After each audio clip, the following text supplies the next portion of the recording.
Welcome to the Purpose and Profit Club podcast for nonprofit leaders, mission-driven creatives, and social entrepreneurs. Get ready to stop dreaming and start doing. Here, ideas become action. We prioritize purpose and profit. You ready? Let's go. Okay, today's episode is going to be what I'm calling the mid-year check-in. Even though we're not in the middle of the year, we're going to break some rules today. And I'm going to walk you through my mid-year check-in that I'm doing this week. I actually just started this morning. What's in it, why it's important, and why everyone should implement this, whether it's a couple hours you take or a few days you take, but to take a moment to evaluate what's working, what's not, what are the ROI of the strategies you've been doing, what do you want to double down on doing, what do you want to quit doing? What is that nudge that you're feeling to like, ooh, I kind of want to try that, but I feel a little scared. So we're going to get into all of the things. I'm actually in my son's bedroom right now recording this podcast, which is really fun. I'm looking at Hot Wheels tracks and Legos all over the floor because my office faces the street and it was noisy today. So here we are in my son's room, and I have cleared off this week. So this is a short week for, it was a holiday week and it's a short week for me. And I knew that I needed to take my foot off the gas pedal of the business and zoom out and take a look this week at this. So we're in the middle of the year or almost the middle of the year. And I knew I needed to take some time to say, let me log into QuickBooks. Let me look at my CRM. Let me look at just a couple of different ways that I track metrics, ways that I track revenue, and also just zoom out and make sure I'm getting my assistant what she needs, because I've been a little bit of a cog in the wheel. You know, what are some things that I can take this week to evaluate? And also, what are some things that I can finally scratch off the to-do list that are like internal processes that I haven't felt like I had the time or bandwidth or really focused time to do? So that's what this week has been for me. That's what this week will be for me. So I typically do a year-end review. I do this every single year. I actually write out it has the same format. Sometimes I share it on Instagram, and I will do that this year. But this mid-year check-in usually is something that I do, but with a little bit less of like a structure. Because my birthday is in June, I always kind of have that as like a benchmark, a placeholder of like self-evaluation or like just like personal and professional development, things like that. So that's usually when I do it. But this year I felt the need to do it sooner because this has been a very impactful year for my business. And I felt this need to just like, I need to check in. Okay. So the first thing that I did, well, I did a couple of different things to start. The first thing I did revenue wise was go into QuickBooks. So I use QuickBooks, but whatever accounting software you use, even if you use a spreadsheet, catch up with it. And I divide my accounting up a couple of different ways just so I can understand the categories of my revenue. So I coach privately one-on-one with my clients. I love that. So that's a category. I do speaking.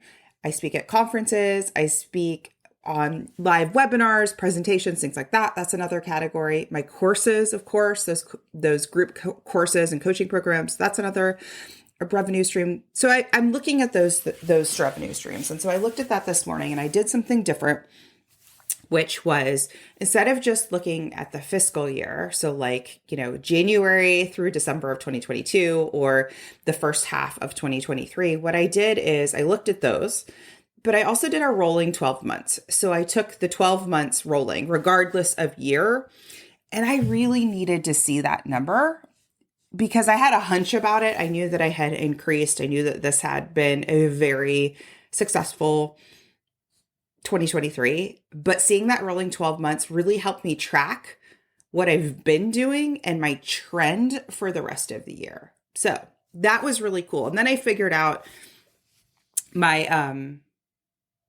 growth here, like with those rolling 12 months or year over year, however you want to look at it. And so it allowed me to like have a win and have a celebration that I thought is like, I had a hypothesis that I knew that revenue was up, but I wasn't able to see how significantly my business has grown. So that was really fun to see and see that increase. The next thing I did, and this is arguably as important, if not more, is I went over to my time tracker because I track every piece of time. So what I mean is if I'm doing anything for the business, anything for my lovely clients, anything for my courses, designing a webinar, designing a landing page, writing an email, anything, I use Toggle. I use that as my time tracker.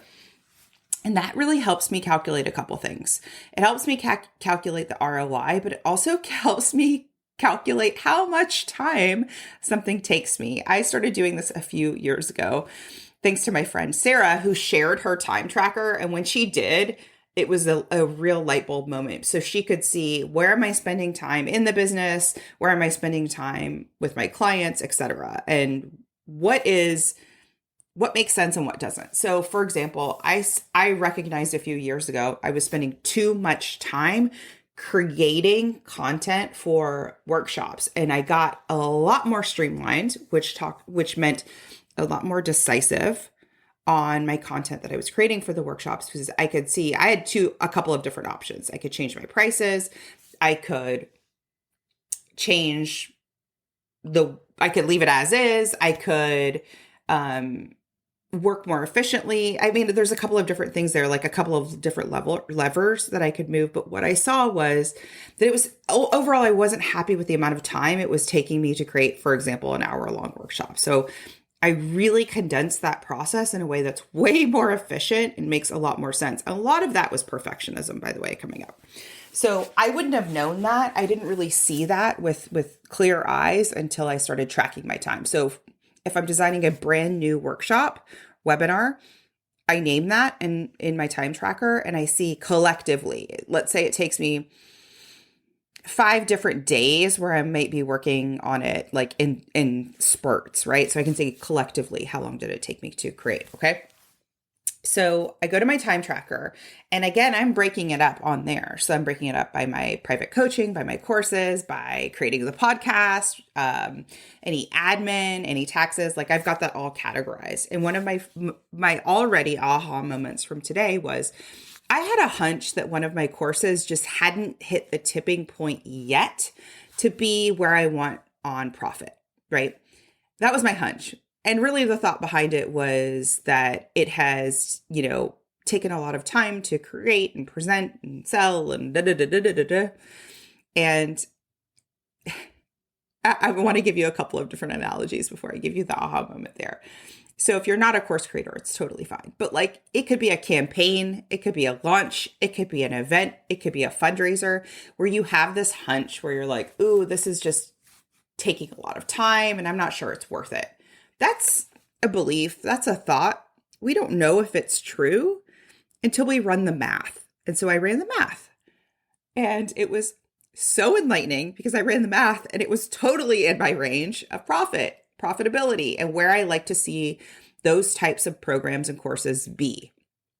And so not only did I kind of debunk my own just hunch, which was really helpful, it makes me see when I run these numbers for anything, what I want to keep doing, what I want to double down and hit the gas on, and what isn't. So you may have an event, a fundraiser, a launch, a campaign. I'm thinking of a client who has a certain strategy that they had tried maybe for 3 years or something like that. They do it once a year. And what they saw was there's not a lot of buy-in here. Their hunch was there's not a lot of buy-in here. We don't get a whole lot of participation, but we want to make sure, okay, but you're putting X amount of hours into it or X amount of dollars into it. What is the actual ROI in dollars, right? In support, in funds raised. And what they saw was their hunch was true. And so what they decided to do was sunset that and do something else that their community was much more excited about. And it's impossible to really do this off of hunches. You with me? Like, we need to do this off of hard data. So the hard data would be the time it takes to create the thing, the launch, the campaign, the event, and the cost to do it, right? And then on the other side, what is the result it creates? Like, is it the thing that you want? Is it the projected revenue? Is it something like that? So you want to make sure that the two are true. So it was cool that I've already kind of seen that I had a little bit of a needling thought that wasn't true at all, and then turned into kind of a win for me, where I'm like, oh my gosh, I didn't realize this. So it's really important. A lot of times people feel like they know their numbers, but unless you're actually looking at your numbers, it's just a hunch. Okay. So the next thing that I did was I created a couple of categories to just write down. I have a what's working. So like what's working is where I want to write out literally what feels like is working in your business or nonprofit organization. Like what are some of the strategies? What are some of the campaigns, anything? You can just write that down. What's working? What are some of the wins you've had? Okay. Specifically, even if you're doing this as the midpoint check-in for the year. So I wrote down all sorts of things. I wrote down some new opt-ins. I wrote down some new offerings. I wrote down some previous offerings that I'm loving and my clients are seeing a huge amount of success with. I wrote down some new processes that I have in my business. I wrote down all of that. Okay. And then a what's not. So what's not is you may already, this could be twofold. This is clunky and a process I dread, something I dread. So this actually could be more of like how you feel about it.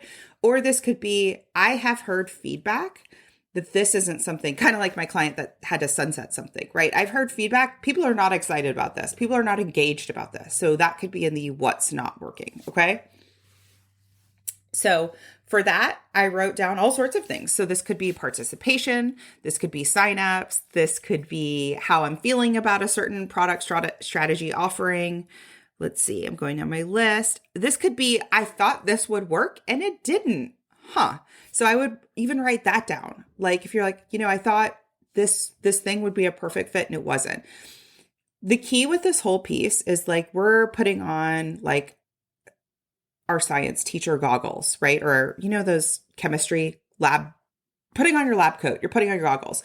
You're not going to punish yourself. You're not going to do this in like a self-deprecating, critical way. This is just, this is interesting. I thought this would work and it didn't, right? I've got my science lab goggles on. Okay. The next one that I wrote down is try more of. So try more of is like, what do I want to try more of? And I, as an entrepreneur, as somebody who has been in entrepreneurship my entire adult career, this is something that I actually have to like rein myself in on a little bit because I have a lot of ideas. I'm like, ooh, let's try this. Ooh, let's try this, right? And so try more of is what are the things that I actually intuitively have been getting a nudge, and it might even sound like, wouldn't it be cool if, or, ooh, I kind of want to try that, right? So I'm going to write down some of those things. And then some of them might be, I know if I do more of this, I'll probably see a nice result. I'll probably get the result I want, but maybe the reason I haven't done it already is because I feel like I don't have enough time to put it, to make it a priority or something like that. So it might be something that you would be good for your organization, but you feel a little bit like time strapped to start implementing. Or it might be something that is like, I kind of been dreaming about this and I really would love to do this, but I feel like a little wobbly or nervous or not sure because I haven't done it before. So that's that list. I wrote that down. Okay. So the next list, and this is kind of, this is a little bit of hybrid of the one before of like, well, let's actually make this a separate list. I did, is what does my heart want? Okay. And for me, this is just like, what do I need more of? What do I need more of that right now I haven't gotten? So for me, I wrote down, and this is why it's interesting to have a mid-year check-in, because your mid-year check-in is never going to be just, I think it's really hard to separate your work and your personal life because, hey, they blend together, especially if you work from home. So for me, what does my heart want was about work and was not about work. They were together. So for the summer, I wrote down earlier school pickups. My heart wants to pick up my kids earlier over the summer, which I'm starting to do today. No meeting Wednesdays. I will probably record another podcast about this, but I have started this past spring with the exception of if there's something needed on a Wednesday, then I will swap the day. But what I have is a complete block on my calendar. There's no meetings, there's no coaching, there's no classes, there's no presentations, there's no speaking, there's nothing. Wednesdays are completely blocked off. Those are days that I know that I am not hopping on Zoom. I'm not going to meet a client who may be based in Atlanta, nothing. And that has been amazing. That's amazing for being able to get complete focus work done, not have to like task switch or, switch around on different strategies. And I highly recommend this for you. If you're able to have a day that is completely meeting free, do it. Ask for it. If you are not in a leadership position in your organization, ask for it. And if you know it's Christina, it's not possible, I want you to have half meeting, like where it's like at least from morning until lunchtime, it's a complete block on your schedule. It is magic for productivity. It is magic. Okay, so my heart wants more of that. My heart also wants about 5 hours less a week of work. And I have been averaging, I would say last year I averaged somewhere around 26 to 28 hours. This year it has crept up and I feel the creep. Like I feel it. So there's a couple of ways that I can make that happen. One is I had a change in assistants. And so that took some time. And now that my amazing assistant is rocking and rolling, that will help alleviate that pressure point. And there's a few other things. As I look down on my, what do I want to do more of? What don't I want to do any more of? I'm buying my time back because there are a few things that I know it's like I felt I should be doing this. And now I know through this mid-year check-in, that's not true. I don't need to spend a lot of time creating content for a certain social channel. I might feel like I should be doing this, but if I see, which I have, that it's a low ROI activity, I get to buy my time back and focus on the higher ROI activities, okay? Now, the only reason I'm giving myself permission to do this is because I don't start, stop with these strategies. So whenever I start a new strategy, I make myself do it typically for 6 months.